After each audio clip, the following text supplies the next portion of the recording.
그래서 맥주 감사주일, 사실 이 맥주라는 것, 오리를 우리는 농사하지는 않지만 오리를 추수하는 것, 이것은 오순절날 맥주 감사주일 절 때 성령이 오셨거든요. 성령이 오셔서 어떤 일이 일어났습니까? 베드로가 나가서, 12사도들이 나가서 120명의 성도들이 나가서 영적인 대추수를 거두었습니다. 그래서 우리에게 중요한 것은 바로 구원받아야 될 영혼들을 주님 나라 창고에 거둬들이는 이 추수가 정말 하나님께서 관심을 가지고 계시고, 하나님은 구원 사역을 위해서 이 지구 역사를, 세계 역사를 돌리고 계시다는 것을 우리가 생각해 봤으면 좋겠습니다. 자, 우리는 타인의 변화를 인정해 주는데 대단히 인색합니다. 긴 세월이 지난 후에 사회적으로 많은 노력을 해서 업적을 쌓아서 높은 명성을 얻은 사람이 있다고 하더라도, 옛날에 우리 회사에 있을 때 내 밑에 있던 사람인데 내가 많이 키워줬다고, 아, 저 사람 지금 저렇게 많이 컸는데 사실은 내 초등학교 후배라고 이러면서 존경심을 품지 않으려고 합니다.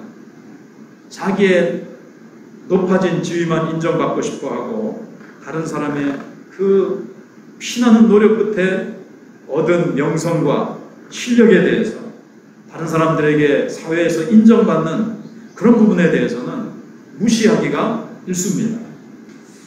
아마 시기심에서 그런 것 같아요. 저도 점점 나아지고 있긴 합니다만은, 같은 동기, 신학교 다닐 때 나보다 훨씬 못했는데, 기도도 잘 안 하고 공부도 잘 못하고 그랬는데, 나중에 보니까는 저보다 더 목회도 잘하고 아주 유명해지고 이랬을 경우에 마음에 좀 거시기한 게 있으려고 그러더라고요. 주님 앞에, 주님 내가 왜 이렇습니까? 그래서 기도하고 이제는 같이 내가 하나님 앞에서 축복받은 것 같이 이제 같이 기뻐하고 이제 그런 상태로 지금 이제 나가고는 있습니다. 또 한편으로는 사람들은 인정받지 못했을 때 참 그게 이겨내기 힘들어요. 누구나 나이에 관계없이, 신분에 관계없이 다 인정받기를 원합니다. 칭찬받고 나를 인정해주고 잘했다 그러고, 참 어떻게 그렇게 했냐고 위로해주고 격려해주면요 힘을 얻게 됩니다. 예수님은 사람들과 좋은 관계를 맺기를 원하셨죠. 근데 정작 고향에서 잘 알고, 그 태어나서부터 계속해서 이렇게 어린 시절부터 함께 자라온 동네 친구들도 있을 거고, 동네 어르신들은 다 이렇게 얼마나 낯익은 사람들입니까? 귀염도 해주고, 예수님 와가지고 예수야, 어리니까 말이죠, 이제 목수일을 할 때 의자 하나 만들어줘, 뭐 하나 만들어줘 이러면서 참 잘 만들었다, 이렇게 친숙하게 지내던 고향 사람들이 예수님이 가셔가지고 말씀을 가르치시고 하나님의 능력이 나타나는데도 불구하고 예수님을 배척했을 때 예수님의 마음이 어떠셨겠습니까? 예수님도 참 사람으로 오셨기 때문에 우리의 연약함을 체휼하지 아니하신 자가 아니요, 우리의 모든 시험당함을 예수님도 당하셨다고 그랬거든요. 사람이 배척받을 때, 사람들에게 오해받고 왕따당할 때 이 참 고통이 있거든요. 예수님은 이 땅에 오셔가지고 많은 순환을 당하셨습니다. 특별히 희생이라는 것은 우리가 잘 알죠. 예수님이 우리를 위해서 희생하셨다. 근데 희생하셨다는 것 말고 인내하셨다, 견디셨다는 것도 우리가 이제 알고 있어야 됩니다. 근데 이제 견디는 것, 물론 예수님의 희생 가운데, 고통 가운데 십자가의 고난은 우리가 말할 것도 없고요. 예수님은 십자가의 고난을 당하시기 이전에 사람들에게 많이 오해받으시고 배척을 당하셨습니다. 그런데 이 관계에서 오는 고통을 예수님은 또 인내하셨다는 것을 우리는 또 기억할 필요가 있습니다. 그래서 본문에서 예수님은 고향에서 사람들의 환영을 받지 못합니다. 고향 사람들에게 말이죠. 그래서 예수님의 사역은 이 배척의 연속이었어요. 바리새인들이 얼마나 예수님을 깔잡고 걸려 넘어뜨리고 예수님을 갖다가 그렇게 비방하고 공격했습니다. 여러분 이거 보통 고통이 아니거든요. 그래서 예수님은 제자들에게까지도 이 배척당하고 곧 핍박당하는 이 고난의 성질이 너희들에게도 이어질 것이다. 그 말씀하셨어요. 그러니까 예수 믿으면 배척당하고 이상히 여김을 당하고 오해받고 고난당할 것을 기억해야 됩니다. 각오를 해야 됩니다. 특별히 복음을 전적으로 전할 제자들에게 미리 이런 것들을 복음서에 보시면 많이 말씀을 하시죠.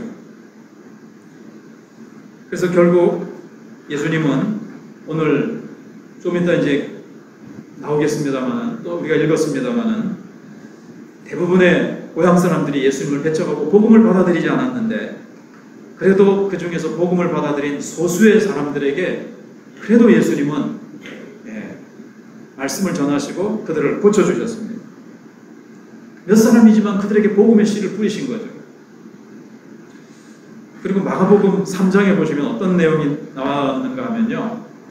예수님의 가족들이 예수님이 미쳤다 그래서 붙잡으러 오는 것을 우리가 생각해 봤지 않습니까? 처음에 작은 부분이죠. 가족들이 예수님을 오해했습니다. 그 다음에 좀 더 범위가 넓어졌죠. 고향 사람들에게 예수님은 오해받으시고 배척당하셨습니다. 그러다가 이제 어떻게 되죠? 나중엔 이스라엘 나라 전체에게 예수님은 배척당하시고 거절당하시고 마침내 십자가에 죽게 되십니다. 그래서 오늘 이 나사렛에서의 배척 사건은 뭘 미리 좀 암시하는 거겠습니까? 미리 좀 보여주는 거 있죠. 드라마 보다 보면 앞으로 있을 사건을 잠깐 한 장면으로 딱 보여줘요. 주인공이 좀 있으면 큰 어려움을 당할 것을 잠깐 상징적인 그런 장면을 딱 보여주는 거, 뭐 그런 거 있잖아요. 그것처럼 오늘 나사렛에서의 배척 사건은 장차 예수님이 이스라엘 백성들 전체에게 배척당하시고 마침내 십자가를 지시게 될 사건을 이렇게 미리 좀 보여주는 겁니다. 그럼에도 불구하고 예수님께서는 하나님 나라를 이 땅에 계속 증거하시고 이 땅을 향해서 계속 복음으로 파고 들어가는 것을 멈추지 않으셨습니다. 예수님은 결코 이 땅에서 환영받으시고 영웅 대접받으시기 위해서 오신 것이 아니거든요. 복음 전하러 오셨어요. 사단에게 사로잡혀 고통당하고 있는 자들, 사망 권세에 사로잡혀 고난당하고 어두운 그림자 가운데서 눌려 살고 있는 자들을 구원하러 오셨다는 것을 예수님은 아시기 때문에 환영하지 않는다고, 나를 영웅 대접해주지 않는다고 예수님은 결코 낙심하지 아니하시고 또 이 인생들은 도무지 싹이 노랗다, 가망이 없다, 이렇게 예수님은 포기하지 아니하시고 세상을 향해서 계속해서 말씀을 증거하시고 하나님 나라의 능력을 흘려보내셨습니다. 여러분, 우리는 이 세상을 완벽한 100% 천국으로 만들 수가 없어요. 우리가 아무리 노력해도 이 땅에서는 완벽한 천국은 이루어지지 않습니다. 그러나 하나님이 우리에게 주신 영역에서 우리는 최선의 노력을 해서 변화시키려고, 복음을 증거하려고 우리는 노력해야 될 것입니다.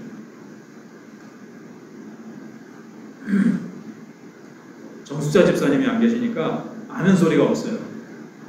오늘 새벽에도 발인 예배하는데도 정숙자 집사님만 아멘, 아멘, 아멘 그러시더라고요.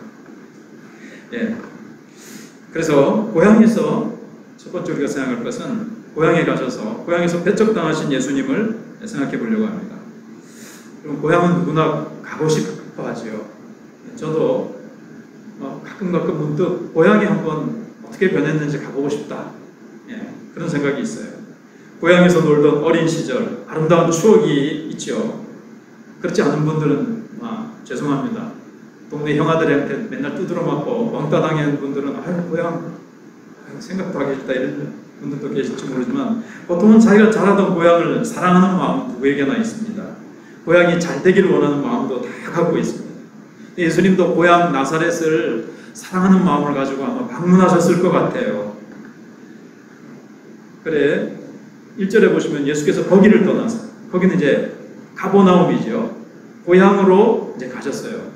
제가 지도를 준비를 못했는데 가버나움에서 남서쪽으로 한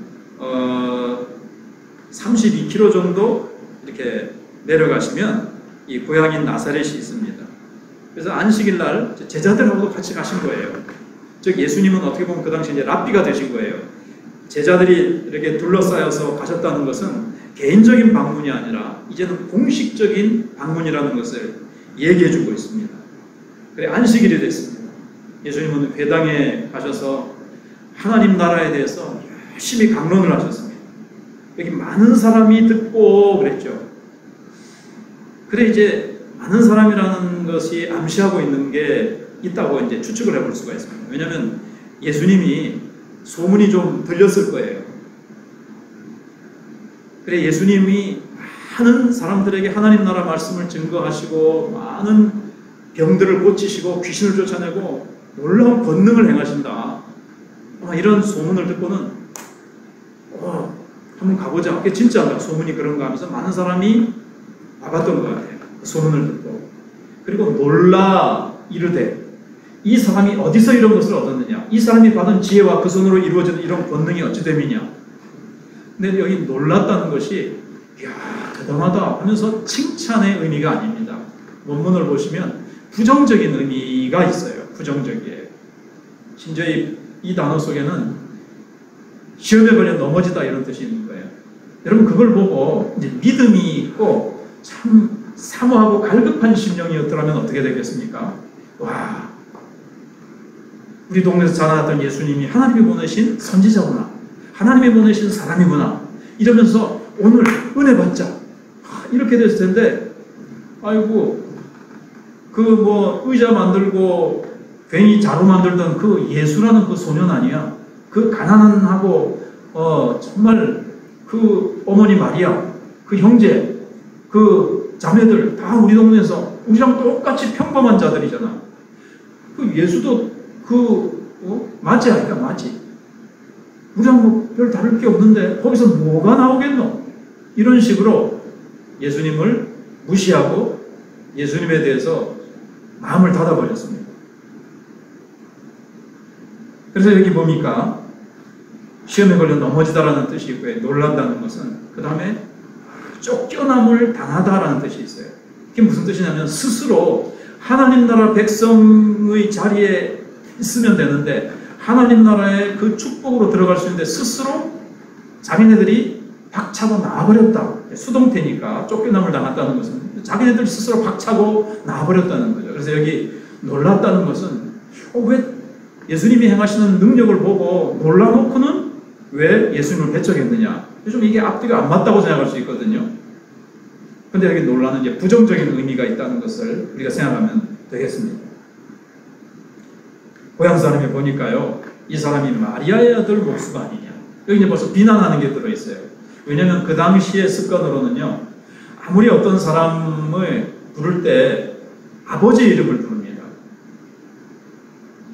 예수님 같으면 예수님이 아버지가 요셉이 아마 일찍 돌아가신 것 같아요. 그렇더라도 요셉의 아들 목수가 아니냐 이래야 되는데 과부라 할지라도 어머니 이름은 안 불러요.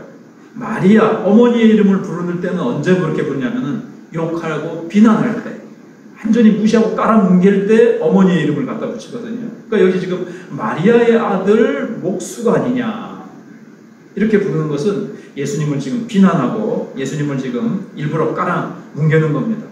아이고 지가 뭐 유명한 랍비 밑에서 교육을 받아가지고 어떤 뭐 자격을 갖추지도 않고 그냥 뭐 떠도는 시골뜨기 아니냐.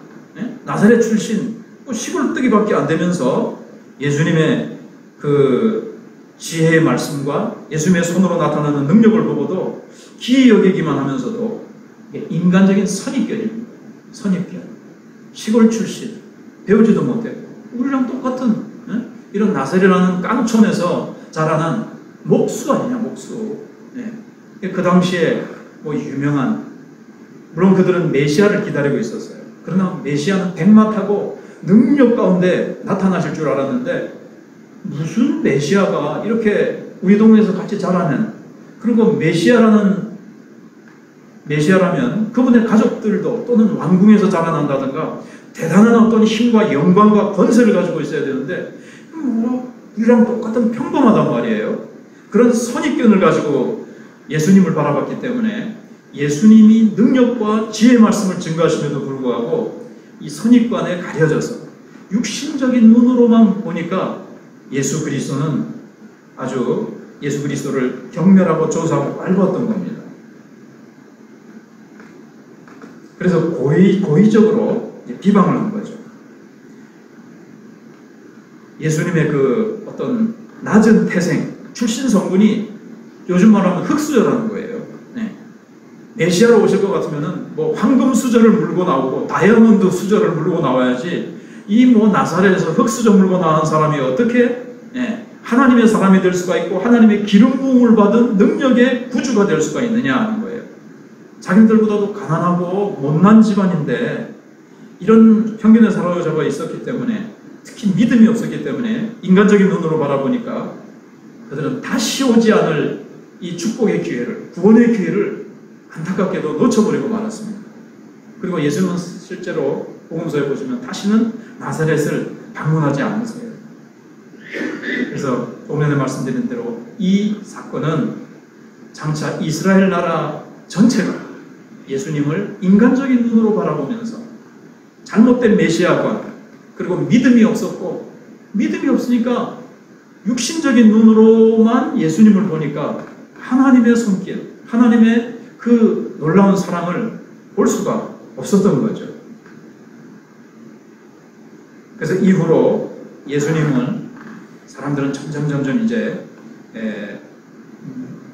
몰아냅니다. 예수님을 자꾸 이렇게 거부하는 것들이 나오게 되어집니다. 그래서 아무리 예수님이 바른 말씀을 들려주시고 사람들을 살리시고 그래도 유대인들의 다수는 예수님을 핍박할 것입니다. 핍박하고 핍박당하시다가 마지막에 끝이 십자가입니다. 그들 스스로 하나님의 백성이라는 택함을 받았는데도 불구하고 다른 나라 이방 민족보다도 메시아가 오셔서 복음을 제일 먼저 받고 구원에 제일 먼저 참여하는 이 특권을 그들 스스로 아주 소수만 빼놓고 이걸 박차버린 거예요. 그러나 이 복음은 이방인에게로 그 바람에 넘어오게 되죠. 여기에 이제 하나님의 측량할 수 없는 지혜가 들어있는 겁니다. 자, 그러면 이제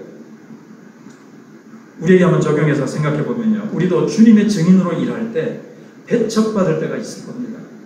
적대감을 가지고 우리를 대할 때가 있을 거예요. 항상 복음을 우리가 증거할 때 사람들이 환영해주고 사람들에게 존경을 받는 게 아니에요. 내가 예수 믿는 것 때문에, 내가 교회 다니는 것 때문에, 지금 같으면 진짜 코로나 시대에 눈치 보면서 예수 믿고 교회에 오래 다녀야 되고요. 또 우리가 복음을 전할 때 사람들로부터 오해받고 사람들로부터 배척당할 수가 있고요. 예수 믿는다는 것 때문에 이유 없이 사람들이 썰렁하게 나를 대할 수 있어요. 자기네들끼리 재밌게 얘기하다가도요. 저 교회 다니는 사람, 괜히 교회 다니면 어떠세요? 그거 좋은 거잖아요. 그런데도 괜히 썰렁하게 대하기도 하고 그래요. 불교 다니는 부장이, 불교 절에 다니는 사장이 말이죠. 교회 다니는 것 때문에 나에게 쌀쌀하게 대할 수도 있어요. 예수 믿는 것 때문에, 복음 때문에 내가 사람들에게 환영받지 못할 때가 있을 거라는 것을 우리는 기억해야 됩니다. 그리고 그 장소는 오늘 예수님이 배척당하는 곳은 어떤 곳이었습니까? 예수님이 가장 사랑하는 장소였어요. 마찬가지로 내가 복음을 전할 때, 명절 때 친척들에 가가지고 내가 이 사랑하는 예수님, 정말 친척들의, 가족들의, 형제자매들의 영혼을 사랑해서 내가 복음을 전했을 때 돌아오는 것은 정말 썰렁하고 나를 배척하는 그런 분위기가 될 수가 있어요. 예수님도 그러셨으니까요. 우리는 그것을 기억해야 됩니다. 예수님도 그러셨는데 나도 배척당할 수 있다. 나도 오해당하고 나도 참 거부당할 수 있다는 것을 우리는 기억하고 우리가 이제 복음을 전해야 된다는 것을 우리는 기억해야 됩니다. 근데 우리가 여기서 이제 비교해야 될 부분이 있습니다. 바로 앞장 5장 끝에서 어떻게 됐었죠? 어떤 사건이 있었습니까? 지난주 두 사람 야이로와 12회 혈루증 앓던 여인을 한번 생각해 보세요. 예수님이 오시기를 간절히 기다렸다가 예수님이 배에서 내리자마자 막 쫓아가지고 예수님께 무릎을 꿇고 엎드려서 예수님 오셔서 내 딸을 구원해 주소서. 예수님께 간절히 매달렸던 이 믿음의 사람 야이로. 그런가 하면 12회 혈루증 앓던 여인은 어땠습니까? 예수님 뒷편에 가서 옷자락을 스치기만 해도 내 병이 낫겠다. 그래서 예수님의 그 충만하신 능력이 그 여인에게로 막 순식간에 흘러갔죠. 막 사람들이 막 밀치면서 야이로의 집으로 가는데 막 믿음이 뜨거운 거예요. 거기는 막 믿음이 충만한 분위기였습니다. 네. 믿음의 사람들이 예수님께 와가지고 막 은혜 받고 어떻게든지 예수님의 축복을 받아내려고 무릎 꿇고 기도하고 예수님의 옷가에라도 막 손을 대려고 막 난리에 난리였습니다. 그런데 나사렛은 어떻습니까? 썰렁합니다. 썰렁합니다. 영적인 것에는 관심도 없습니다. 말씀, 믿음 이런 관심이 없는 거예요. 예. 예수님께서 갈릴리 지역을 다니시면서 계속 부흥을 일으키십니다. 부흥의 불을 막 지피시는데 내 고향에도 와가지고 이 부흥의 불을 예수님이 일으키시고 싶은 거예요. 안식일날 회당에 들어가서 이 사람들에게 하나님의 말씀을 증거하면서 부흥의 불길을 일으키고 싶으셔서 오셨는데 말씀에 대한 기대도 없고 하나님의 능력에 대한 기대가 없으니까 예수님이 하나님의 능력을 보여주시고 그 놀라운 말씀을 하나님 나라의 비밀, 오묘한 진리를 증거해 주셔도 이게 뭐 눈이 다치고 귀가 막혀가지고 말귀를 못 알아듣는 영적으로 너무 침체되고 막혀 있어가지고 사모하는 마음이 없는 거예요. 하나님을 향한 믿음이 없는 거예요. 여러분 우리가 나사렛은요 그런 거나 마찬가지예요. 그러니까는 이 안식일이 돼서 회당의 말씀을 들으러 오기는 했지만 아무런 기대 없이 오는 거죠. 오늘 하나님이 어떤 말씀을 하실까? 하나님이 오늘 나를 만나주시고 어떤 참 축복을 주실까? 이런 기대는 없는 거예요. 우리가 부흥이 일어날 때는요. 조금 전에도 진성 선생님이 옛날에 우리 믿음의 선배들은 기도도 많이 하고 그랬다고 하는데요. 예배 드리기 30분 전부터 오는 사람 많아요. 그래서 기도하면 은혜 주세요. 물론 지금보다 생활이 바쁘지는 않은 그런 시대였지만 그래도 뭐 다 사람 사는 게 그렇지 않습니까? 예배 마치고도 앉아서 진짜 30분 기도하다 가시는 분, 20분 기도하다 가시는 분, 5분 기도하다 가시는 분 그랬어요. 그리고 부흥이 일어나는 교회는요. 제가 어느 목사님 자기가 토요일마다 막 너무 부흥이 안 일어나가지고 토요일마다 이제 이 얘기하면 저한테는 좀 불리한 부분이 있겠지만 토요일마다 철야 기도를 하신 거예요. 토요일마다 철야 기도를 하니까 그 학생회 맡으신 분이었는데 토요일마다 철야 기도를 하니까 아이들이 말씀 전하기 2시간 전부터 와서 기다리더래요. 그러니까 이제 사모하는 마음이 있었다 이 말이죠. 사모하는 마음이 있어야 되는 거예요. 그때 말씀을 던져주면 어떻게 되겠습니까? 말씀을 전해주면요. 그때는 그냥 막 말씀이 막 불이 팍 듣듯이 막 마음에서 막 불이 일어나는 거죠. 부흥의 불길이 일어나는 거죠. 부흥사 목사님들 어느 말씀을 들어보니까요. 어떤 교회는 가보면 기름이 쫙 준비되어 있는 것 같더라고요. 자기는 불이에요. 말씀을 불이에요. 이제 불을 탁 던져주면은 기름이 가득한 곳에 그냥 막 기름 수증기도 막 떠 있겠죠. 불만 살짝 탁 던져주면 막 불이 펑 하고 확 불들 것처럼 그런 분위기가 있다. 거기에 말씀 탁 던져주면 아멘 아멘 하면서 막 뜨겁게 찬송하고 막 부흥의 불길이 막 성령의 불이 하면서 막 부흥의 불길이 일어나고요. 그런데 또 어떤 교회는 오랫동안 이 부흥의 불길이 하나님을 향한 사랑과 이 말씀의 분위기가 부흥의 분위기가 없고 믿음이 너무 식어지고 썰렁해져가지고 오랫동안 불을 떼지 않은 아궁이에다가 종이를 넣어가지고 불을 붙여보려고 하니까 이게 참 붙지가 않는 거예요. 펄럭 연기만 나고 이게 막 떠붙이고 하려는데 이게 잘 붙지가 않아서 애를 먹는 것처럼 부흥강사 목사님이 막 앞에서 열을 내가지고 말씀을 증거하는데 이 성도들은 요지부동이라 졸기도 하고 말씀을 전해도 먼 산 바라보듯이 지붕에 닭 쳐다보듯이 막 그렇게 하면서 막 말씀으로 막 부흥을 일으키려고 하는데 막 부흥강사 목사님이 막 애를 쓰고 그러잖아요. 그래서 부흥의 불이 식은 지 오래된 곳에는요, 기계적으로 그냥 간습적으로 주일 됐으니까 가자 이렇게 왔기 때문에 예배 시간에 사람들이 모이기는 모이지만 하나님의 말씀에 관심이 없습니다. 오늘 말씀을 통해서 어떤 깨달음을 주시고 말씀 앞에 내가 좀 깨져보자, 부서져보자, 어떤 부분을 내가 좀 변화시켜볼까, 어떤 축복의 말씀을 받고 내가 또 어떤 참 말씀으로 내가 일주일 동안 살아갈 그 기쁨의 말씀, 능력의 말씀, 내 인생의 고심경이 되는 말씀, 하나님이 어떤 거 주실까? 그래야 되는데 그런 것들이 이제 기대가 없으면요, 오늘도 분위기가 썰렁하고 예수님 보면서 예수님에 대한 편견을 가지고 있으니까 믿음이 없으니까 어떤 일이 일어났습니까? 그곳에서 예수님을 배척한지라 예수께서 그들에게 이르시되 선지자가 자기 고향과 자기 친척과 자기 집 위에서는 존경을 받지 못함이 없느니라.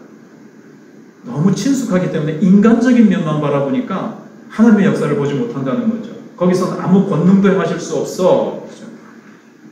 하나님이 왜 권능을 행하실 수 없을까요? 하나님의 능력도 뭐 제한이 있습니까? 제한이 없습니다. 전능하십니다. 못하실 일이 없으세요. 그러나 하나님은 한 가지 전제 조건을 걸으셔서 자신 스스로를 제한하시기로 선택을 하셨는데 그게 뭐냐면요, 믿음을 요구하세요. 내가 이 일 행할 줄을 믿느냐? 믿음이 있는 자에게 하나님의 은혜와 능력은 부어집니다. 그런데 이들이 기대하는 마음도 믿음도 없어요. 그러니까 예수님의 권능이 거기서 나타날 수가 없는 거예요.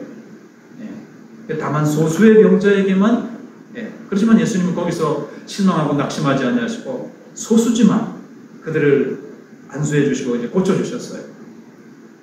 예수님의 아이고 막 배쳐가 부리니까는 마야 제자들을 데리고 가자 이렇게 하신 것이 아니고 포기하신 것이 아니고 그래도 거기서 소수지만 이들이 믿음도 가지기 참 너무나도 알아 누워서 막 인사불성인 사람들을 고쳐주셨는지는 모르겠지만 우리가 한번 믿음을 그래도 믿음을 가진 소수지만 주님은 그 몇 명이라도 고쳐주세요. 지금 참 몇 명이 모일지라도 또 주일학교에 몇 명 모이지 않는다 할지라도 많은 숫자가 고침을 받고 많은 사람이 몰려와야 성공하고 그게 꼭 부흥은 아닙니다. 예수님은 소수라 할지라도 한 영혼이 천하보도록 하기 때문에 하나님은 거기에다가 먼 미래를 바라보시면서 말씀의 씨앗을 뿌리시고 하나님 나라를 능력을 거기다 흘려보내셨어요. 소수가 한 사람이 어떻게 될지 알겠습니까? 어찌 알겠습니까?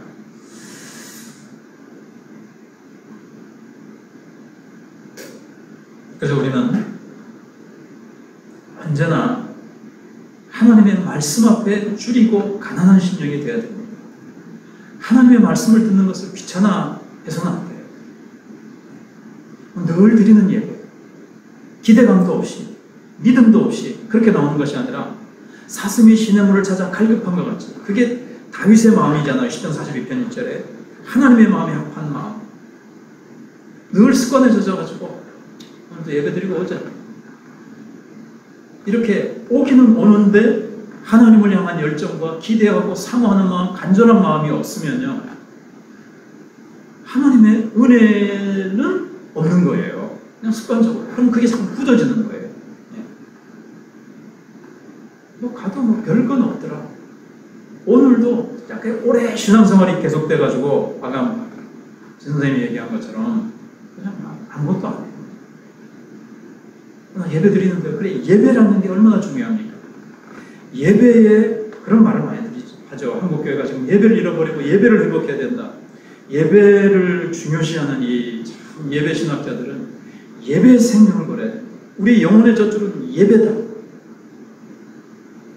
예배에서 은혜 못 받으면요, 다른 데서 안 돼요. 다른 데서. 2000년 동안요, 2000년 넘게 교회 역사 속에서 여러 가지 프로그램이 있었고, 제자훈련이 있었고, 성경 공부가 있었고, 별의별 프로그램이 있었지만, 2000년 동안 사라지지 않은 게 뭔지 아세요? 교회 안에서? 예배예요, 예배. 그리고 주님 오실 때까지 없어지지 않을 것은 예배입니다. 예배는 정말 하나님을 만나는 시간이고, 하나님의 은혜가 흘러 들어오는 시간이에요. 그런 거 잘 경험을 못 했는데요. 왜 그럴까요? 12회 혈루증 앓던 여인처럼 내가 오늘 가서 주님 앞에서 정말 사모하는 마음으로, 간절한 마음으로 말씀을 사모하는 마음이 있어야 돼요. 이걸 잃어버리면 안 돼요. 이게 차츰 가만히 있으면 어떻게 된다고요?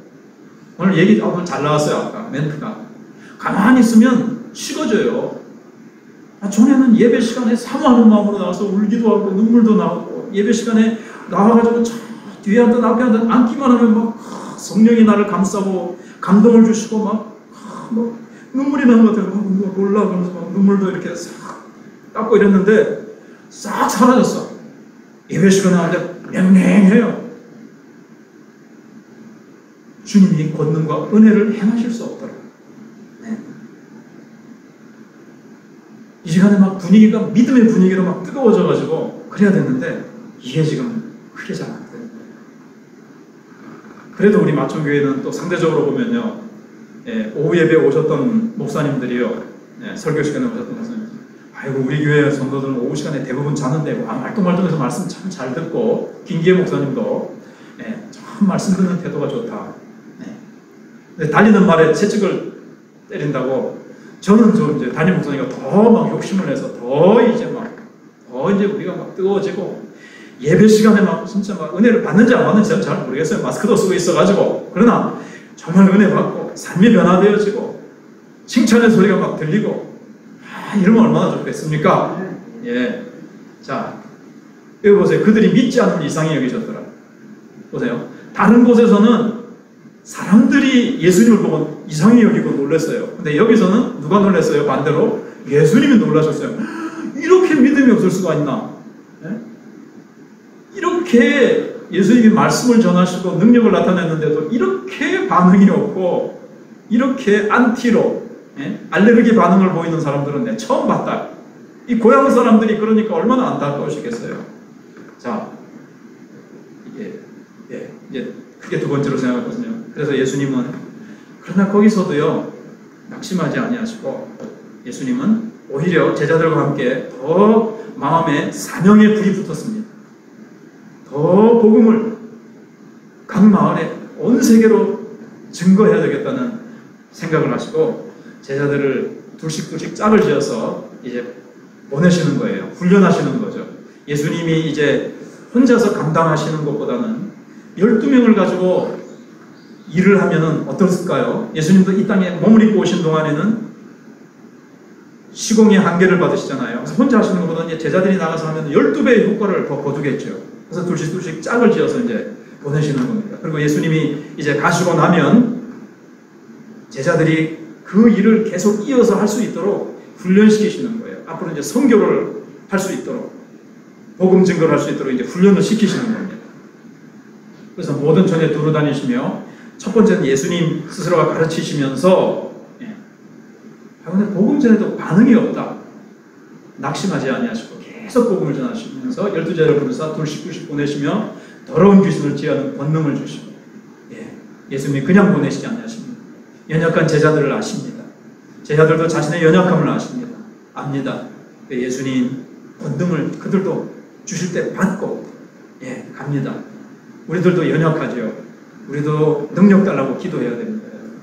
이미 성령이 오셔서 능력이 우리 안에 있지만 기도해야 돼요. 기도할 때 그게 나타나는 거예요. 기도 없이 가면요, 우리의 직장에서 우리의 삶에서 능력이 나타나지 않아요.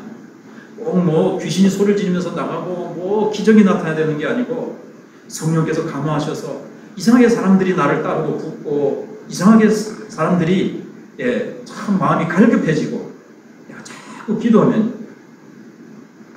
기적을 봐도 복음을 안 받아들일 수가 있거든요. 병은 나사도 병 나은 다음에 예수 떠나는 사람 참 많다 그러잖아요. 기도원 같은 데. 그러나 더 중요한 것은 눈에 보이는 암이 낫고 무슨 기적이 있는 것보다도 성령이 그 마음에 역사하셔서 죄인이 회개하고 죄를 버리고 예수 믿겠다고 하나님 앞으로 나오는 것, 이게 가장 큰 기적 아닙니까? 내가 하나님의 자녀가 되고 싶노라고 그렇게 주님 앞으로 나오는 이 역사, 성령의 역사잖아요. 그 역사가 가장 귀하지 않습니까? 사실 그 역사를 위해서 기적도 일어나는 것이고 하는 건데, 참 우리가 기도할 때, 기도할 때 이상하게 떠났던 사람들이 한 사람씩 돌아오고요. 이상하게 동네에 그렇게 죄 많이 짓던 사람들이 회개하고 한 사람씩 주께로 돌아오게 되는 거예요. 그래서 우리가 기도 많이 해야 됩니다. 멘트 했던 우리 진성쌤만 아멘 하잖아요. 다른 사람들도 하겠지만, 예. 기도 많이 하시겠습니까? 예. 지금 그런데 또 집에 감과 동기에 또 잊어버려요. 또, 그죠? 또 그리고 그게 또 오래 가지는 것 같아요. 그러나 우리는 정말 예수님이 이 땅에 오셔서 여행 다니시고 맛집 다니시고 뭐 그렇게 우리는 그렇게 좀 할 수도 있죠. 예수는 그런 거가 아니고 왜 오셨는가를 아셨어요. 영혼을 구원하시기 위해서, 영혼이 지옥 갈 그 영혼들을 구원하시는 것이 예수님의 사명이시기 때문에, 예수님은 이쪽에서 배척 받으셨다고 해서 뭐 힘 빠지지 아니하시고 계속해서 제 아들을 파송하시고 이 복음이 온 세상으로 흘러가도록 예수님께서는 제 아들을 훈련시키셨습니다. 여러분, 예수님의 제자이고 예수님을 따르는 우리들도 가장 중요한 게 뭡니까? 예수님은 세상의 필요를 아셨습니다. 그것은 복음이었습니다. 네. 사단에게 사로잡힌 어둠에 잡힌 영혼들을 밝은 천국으로 옮겨오고, 복음을 알지 못해서 사단에게 속아 살고 있는 인생들을 주께로 인도하기 위한 이 일을 세상의 필요인 줄 알고 예수님은 그 일에 사명을 가지고 그 일을 해 나가신 거예요. 저희들도 훈련시키신 겁니다. 우리도 훈련받아야 돼요. 목사님 나 어디 갈까요? 어디 가서 훈련받을까요? 스스로 성령님 모시고 훈련하십시오. 기도 훈련을 하십시오. 오늘 5분 훈련 기도하고 내일은 1분을 늘리시니 또 5분 늘리시고, 성경을 읽던 거를 요즘 안 하고 있으면 성경 읽으시고 또 읽으시고 또 읽으시고, 내가 너에게 이런 말이 영이라고 말씀하셨습니다. 말씀을 읽어서 영적으로 무장하시고 기도하셔서 성령으로 무장하시고 자꾸 나를 훈련하는 거예요. 그래서 나의 삶 속에서, 나의 현장에서 능력이 나타나고 하나님이 나를 통해서 어떻게 일하실지 모르겠어요. 나 자꾸 기도하면 하나님이 이번 주일에는 이렇게 역사하시고 그 다음 주에는 또 하나님이 또 별별 희한한 방법으로 주님이 역사하세요. 기대를 좀 하세요. 나사렛 사람들처럼 기대 없이 그냥 습관해져서 주일이니까 나오기는 나오는데, 듣기는 듣는데 늘 그런 것이 아니라 우리가 좀 기대를 가지고 자꾸 말씀 붙들고 있는데 집에 가셔서 많이 기도하셔야 돼요. 자꾸 말씀을 자꾸 대세김질 하시면서. 그래서 땅끝까지 갈 수 있도록. 여기 이제 여행을 위하여 지팡이 위에 있는 양식이나 배낭이나 전대에 돈이나 아무것도 가지지 말고, 주님이 다 책임져 주신다는 말입니다. 이거 하나하나 자세히 준비를 했지만 간단히 몰아서 말씀을 드리면, 복음 전파를 위해서 내가 나서면 하나님이 공중새도 먹이시고 들의 백합화도 입히시는 하나님이 자기 자녀들, 특별히 복음을 위해서 일하겠다고 하는 일꾼을 주님이 그냥 놔두시겠습니까? 전투에 참여하는 군인이 이게 국가에서 전투할 옷도 지급하고 배낭도 지급하고 양식도 지급하지요. 먹을 잘 것도 다 지급하듯이 하나님을 위해서 내가 봉사하고 헌신하면 주님이 책임져 주신다는 겁니다. 여러분, 하나님께 다 맡기시고 주님을 위해서 저주하는 영혼들을 향해서, 주님은 휘어져 추사하게 된 저 영혼들을 사랑하셨습니다. 주님을 배척하는 것은 사단에게 속아서, 사단에게 사로잡혀서 그 영혼이 죽어있는 것을 안타까이 여기시면서, 그러나 아직도 복음을 기다리고 있는 영혼들, 사단에게 사로잡혀 고통당하고 있는 영혼들, 전해주는 자가 없어서 예수를 알지 못하고 복음을 알지 못해서 그냥 흑암에 잡혀있는 영혼들이 있습니다. 1000사람 가운데 한 사람일지 10,000사람 가운데 한 사람일지 모르지만 그 잃어버린 한 영혼을 향해서 찾아 나선 목자의 심정을 우리도 가지고 우리 자신을 훈련하고 우리가 많이 기도해서 우리 마천교회가 정말 연수만 자랑하는 교회가 아니라 하나님 앞에서 정말 아름다운 교회로 많은 영혼들을 주님 앞으로 인도하는, 아니 많은 영혼이 아니라도 한 영혼이라도 주님 앞으로 인도하는 아름다운 교회, 주님이 기뻐하시는 교회가 되기 위해서 우리가 기도하고 성령의 권능으로 무장시켜 달라고, 우리가 냉랭한 마음을 벗어버리고 기대 없는 습관에 젖은 기계적인 신앙이 아니라 정말 사모하고 기대하는 마음으로 주일마다 나와서 이 예배 시간에 성령의 뜨거운 불이 일어나고 말씀의 불이 우리의 가슴을 뜨겁게 그렇게 불러일으켜서 초대교회 성도들과 같이 세상을 향해서 힘있게 전진하는 교회가 되게 해달라고 우리 기도하며 나가도록 하겠습니다.